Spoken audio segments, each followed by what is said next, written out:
السلام علیکم ورحمۃ اللہ وبرکاتہ۔ بسم اللہ الرحمن الرحیم۔ عورت کا دل کتنے دنوں میں ہم بستری کرنے کو کرتا ہے؟ آج اسی بارے میں جاننے کے لیے ویڈیو کو آخر تک ضرور دیکھیے گا۔ محترم ناظرین، عورت میں کتنے دنوں میں قربت پیدا ہوتی ہے؟ کتنے دنوں بعد اس کا دل قربت کی طرف راغب ہوتا ہے؟ اور مرد کا دل کتنے دنوں میں طلب محسوس کرتا ہے؟ اس بات کا سیدھا تعلق اس بات سے ہے کہ نئے جوڑے وہ زیادہ سے زیادہ قربت کرتے ہیں۔ اب ان کو کرنا چاہیے یا نہیں وہ الگ بات ہے، لیکن ہر رات میں ایک بات ضرور کرتے ہیں۔ اب عورت ہے، اس کے ایک مہینے میں 4 سے 5 پیریڈ نکل آتے ہیں، باقی بچتے ہیں 20-25 دن۔ اس میں اس کے جسم کو تیار ہونا ہوتا ہے۔ دوسرے مہینے کے لیے اس میں حیضہ 15 دنوں میں ایک ہی بار بچہ دانی میں آتا ہے، جس کی وجہ سے عورت کی قربت وہ مہینے میں ایک بار یا زیادہ سے زیادہ 2 بار ہوتا ہے۔ عورت کے مقابلے مرد کے اندر تولیدی جراثیم بہت زیادہ ہوتے ہیں، اس لیے مرد کے اندر ہر 3 یا 4 دنوں میں قربت تیار ہوتی ہے، اس لیے اس کا دل کرتا ہے کہ وہ قربت کرے۔ شروع میں یہ عام سی بات ہوتی ہے کہ جب تک خواتین کو پریگننٹ نہ ہو جائے اس کام کا فرض سمجھ کر کیا جاتا ہے۔ زیادہ قربت اختیار کرنا صحت پر کتنا اثر ہوتا ہے؟ عورت میں کیلشیم کی کمی ہو جاتی ہے۔ اگر آپ ایسا کرتے ہیں 5 دن میں خون کی کمی، ولید و صاف ہو جائیں گے۔ مرد کی صحت بھی متاثر ہوتی ہے، لیکن مرد کے اندر قربت ہوتی ہے، عورت کی نسبت زیادہ ہوتی ہے، اس لیے مرد کی صحت پر بہت زیادہ اثر نہیں پڑتا، مگر عورت کی صحت پر بہت زیادہ اثر پڑتا ہے۔ اسی لیے ضروری ہے کہ آپ ایک دوسرے کے قربتی مزاج کو سمجھیں، ایک دوسرے کو اتنا وقت دیں کہ دلی طور پر راضی ہوں اور آپ کے ساتھ ان لمحوں کو تسکین حاصل کریں۔ ہوتا کیا ہے کہ شوہر باہر سے تھکا ہوا آتا ہے اور ذہن کو فریش کرنے کے لیے وہ قربت کرتا ہے۔ دوسری بیوی بھی تھکی ہاری ہوتی ہے، لیکن شوہر کے لیے حاضر رہتی ہے کہ شوہر ناراض نہ ہو جائے، کیونکہ ہمارے ہاں سمجھا جاتا ہے کہ شوہر کو قابو رکھنے کا یہی طریقہ ہے۔ ایسا نہ ہوگا ان لمحوں تسکین حاصل کرنے کے بجائے آپ لڑائی جھگڑے کا شکار ہو جائیں۔ مسئلہ یہ ہوتا ہے کہ مرد جو تسکین کے لیے عورت کے پاس آتا ہے وہ چڑچڑے پن کی وجہ سے عورت سے دور ہو جاتا ہے۔ اس کا انجام بھیانک ہوتا ہے کہ لڑائی جھگڑے ختم نہیں ہوتے تو بیوی کے طعنے بازیاں ہوتی ہیں کہ میں آپ کی کون سی خواہش پوری نہیں کرتی کہ آپ نے دوسری عورت کے پاس جانا شروع کر دیا، جس کی وجہ سے گھر ٹوٹ جاتا ہے اور نوبت طلاق آ جاتی ہے۔ عورت کو شادی سے پہلے قربت کے بارے میں مکمل علم ہو تو وہ اپنے شوہر کو قربت کو قابو کر سکتی ہے کہ روزانہ قربت کرنی ہے یا نہیں، کیسے صحت مند رہا جا سکتا ہے۔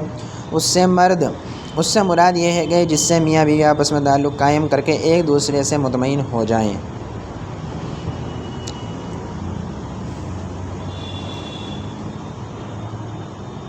ناظرین، بیوی سے ہم بستری کتنے دنوں کے بعد کرنا چاہیے؟ سوال: میرا ایک دوست حافظ ہے، انہوں نے مجھ سے کہا کہ ایک شخص نبی کریم صلی اللہ علیہ وسلم کی خدمت میں حاضر ہوا اور کہا کہ یا رسول اللہ صلی اللہ علیہ وسلم، میرا اپنی بیوی کے ساتھ صحبت کرنے کا دل چاہتا تو ہے۔ آپ صلی اللہ علیہ وسلم نے فرمایا کہ مہینے میں 3 بار کر سکتے ہو۔ تو اس شخص نے کہا یا رسول اللہ علیہ وسلم، میرا اس سے زیادہ دل چاہتا ہے۔ تو آپ صلی اللہ علیہ وسلم نے فرمایا کہ ہفتے میں 1 بار۔ تو اس شخص نے کہا یا رسول اللہ صلی اللہ علیہ وسلم، میرا اس سے بھی زیادہ دل چاہتا ہے۔ تو آپ صلی اللہ علیہ وسلم نے فرمایا کہ 3 دن بعد کر سکتے ہو۔ تو اس شخص نے کہا یا رسول اللہ صلی اللہ علیہ وسلم، اس سے بھی زیادہ دل چاہتا ہے۔ تو آپ نے فرمایا کہ پھر مرنے کی تیاری کرو۔ میرا سوال یہ ہے کہ کیا یہ حدیث صحیح ہے؟ براہ کرم اس موضوع پر روشنی ڈالیں۔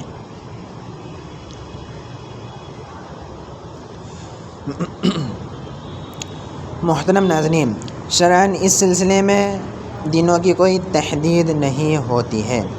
ایام ممنوعہ کے علاوہ کبھی بھی بیوی سے ہم بستری کی جا سکتی ہے، البتہ مزاج و قوت کے اعتبار سے افراد کی نوعیتیں مختلف ہوتی ہیں، اس لیے اپنی صحت و تندرستی کو ملحوظ رکھنا چاہیے۔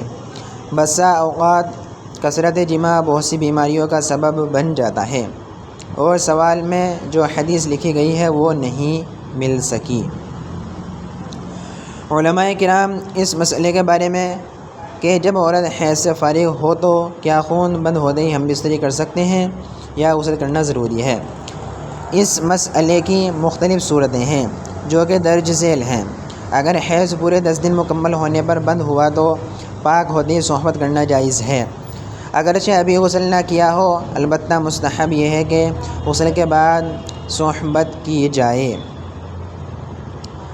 اگر 10 دن سے کم میں پاک ہوئی لیکن عادت کے دن پورے ہو چکے تھے تو صحبت اس وقت جائز ہے جب عورت غسل کر لے، اور اگر مرض یا پانی نہ ہونے کی وجہ سے تیمم کرنا ہو تو تیمم کر کے نماز بھی پڑھ لے، یا پھر نماز کا وہ وقت جس میں پاک ہوئی ختم ہو جائے۔ اگر وہ وقت اتنا کم تھا کہ غسل کے کپڑے پہن کر اللہ اکبر نہ کہہ سکے تو پھر اگلی نماز کا وقت بھی گزر جائے، اس صورت میں بغیر طہارت بھی اس سے صحبت جائز ہوگی، ورنہ نہیں۔ واضح رہے کہ غسل میں اتنی تاخیر کرنا کہ نماز قضا ہو جائے حرام و گناہ ہے۔ ایک جماع سے دوسرے جماع میں کتنا وقفہ ہونا چاہیے جس سے قوت مردانہ میں کمی واقع نہ ہو، اور جب بھی جماع کیا جائے اس سے حقیقی لطف حاصل ہو۔ حقیقی لطف حاصل ہونے سے مرد کی جنسی قوت کمزور ہوتی ہے اور عورت مطمئن اور خوش رہتی ہے۔ طبی لحاظ سے 3 سے 7 یوم بعد جماع کرنا چاہیے۔ 3 سپرمز بنتے ہیں اور 4 دن میں تحلیل ہو کر جسم کا حصہ بن جاتے ہیں، کیونکہ دن میں 2 بار یا روزانہ جماع کرنے سے چند ہی روز میں شدید کمزوری، سستی اور بلڈ پریشر لاحق ہو سکتا ہے، اور اکثر جوڑوں کا پانی ختم ہو جاتا ہے۔ جوانی میں گوڈے جوانی آواز کرنا شروع کر دیتے ہیں۔ اس نقصان کی کسی بھی صورت تلافی نہیں ہو سکتی، خلاف ورزی کرتے رہنے سے آخر افسوس کرنا پڑتا ہے۔ زیادہ منی کا اخراج بار بار نہیں ہو سکتا، کیونکہ یہ چیز انسانی جسم میں افر مقدار میں نہیں بنتی۔ طبی لحاظ 4 سے 7 یوم بعد جماع کرنے سے جسم میں کسی قسم کی کمیاں کمزوری نہیں ہوتی اور قدرتی حقیقی لطف حاصل ہوتا ہے۔ تمام زندگی تک مختلف امراض سے بچا جا سکتا ہے۔ جزاک اللہ۔ ویڈیو اچھی لگی ہو تو ثواب کی نیت سے شیئر کر دیں۔ دعا ہے کہ اللہ تعالی ہم سب کو شریعت کے مطابق زندگی گزارنے کی توفیق عطا فرمائے اور ہم سب کو 5 وقت نماز باجماعت ادا کرنے کی توفیق عطا فرمائے، آمین ثم آمین۔ ناظرین کمنٹ باکس میں اللہ تعالیٰ کے 99 ناموں میں سے ایک نام ضرور ٹائپ کر دیں۔ دوستو اگر آپ کو ہماری ویڈیو اچھی لگی ہو تو آگے شیئر کریں اور ہمارا چینل سبسکرائب کریں۔ جزاک اللہ خیرہ۔